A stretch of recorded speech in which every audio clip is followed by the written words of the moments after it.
Hello YouTube, this is my first video. It's a semi-instructional video because I've already did it. I messed up a little bit, but I can still tell you what it did. This is a auxiliary coolant pump off a 1984 Mercedes 300 SD. That's the 126 chassis.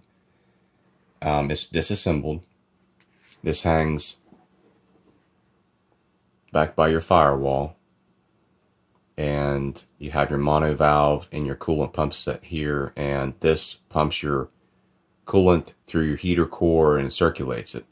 These will start to leak, and what we noticed on an 82 we have is that your water level in your tank will go down a little bit, and it seems to kind of kind of stop after a while, but it will not stay full. And we had water leak on our bell housing of our transmission on our 82, and I figured out it was coming from there. So I fixed it, and it's doing real well. And if it is leaking, it's very minimal, and it's worth the price that I paid to fix it compared to these. The only source I've been able to find is about $400. It's an OEM part, no aftermarket, so it's very expensive. So this is disassembled, and if it was on the car, it would be together actually like this, and the impeller is right here, and the impeller, when this is all together,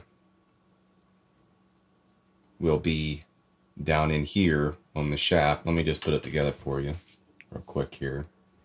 Well, actually, sorry about that. I'm not going to put it together because this is still setting up. But you run this through here, and I made some yellow marks on it. Helps you, get stuff back together quickly. And then this impeller sets down in here on top of a kind of an odd spring setup with a plastic bushing. And it's like this, assembled. This will kind of scare you at first, but you have to pop it off. It's just been pressed on, but it will come off, and put a couple screwdrivers and get it started, and just be really careful with it and just work it up. It's a flexible plastic, it's like a polyethylene, so it will give and it will come off, but just be very careful, because once that goes, you're looking for a used one. So anyway, once you get it disassembled, like I said, it's pretty easy except this. Just be careful, and this will pop off. And set everything aside, and what leaks is there's a plastic bushing right here, this white part, that this basically just sets on, and everything is spinning inside here. It's not the plastic bushing, you can't see, I couldn't see it on this one, but the 82 had some of the remnants of a white rubber that was molded onto this all the way through. It was like a one piece, and it was what kept it sealed onto this part of the shaft right here. There's a smaller cutout right here, then there's a smoother part. This part, I believe, is what's riding right in here. This is plastic. This is not seal here. So you might think, well, it's getting past here, we need to seal this. Well, that doesn't seal. I've found no way that seals. That's just a bushing for that spring to ride on. But here, I believe, is where it's supposed to seal, on this part of this shaft right here.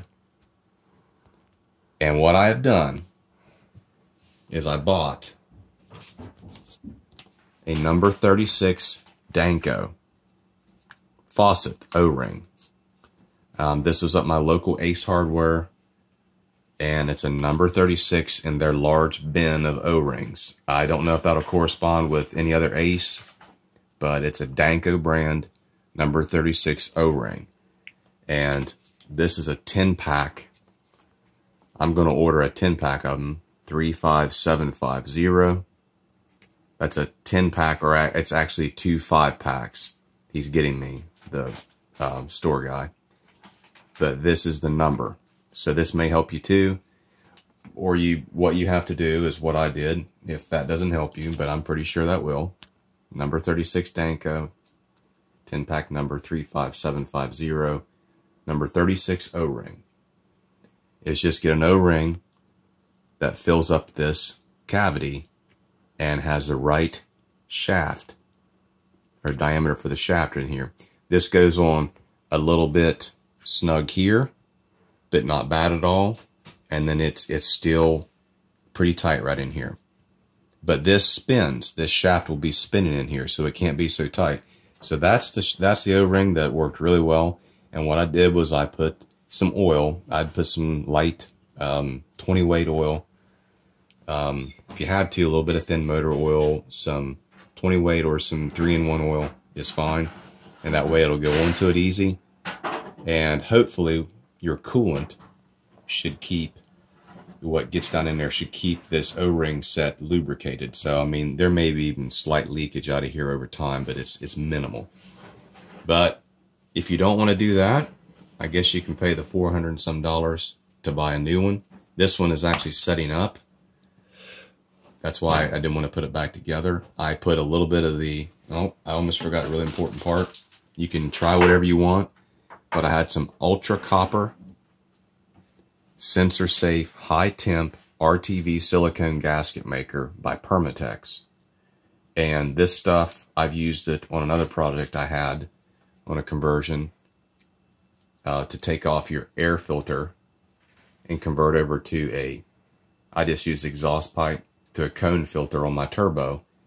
But with the 81s and up, you have to figure out a way to make it re-drain. So I fixed up a canister type thing with the spout on the bottom of your big filter. And this is what I use because it's oil resistant. But this is really good stuff. It, as you see, I've been trying to use everything I can. This becomes silicone. Very flexible, very oil resistant, but it's really good stuff. So that's Permatex Ultra Copper Sensor Safe High Temp RTV Silicone Gasket Maker. And Permatex is anything I know is, I think, still made in USA. But anyway, that's it. Reassemble it and put it back together, and that should fix it. See you later.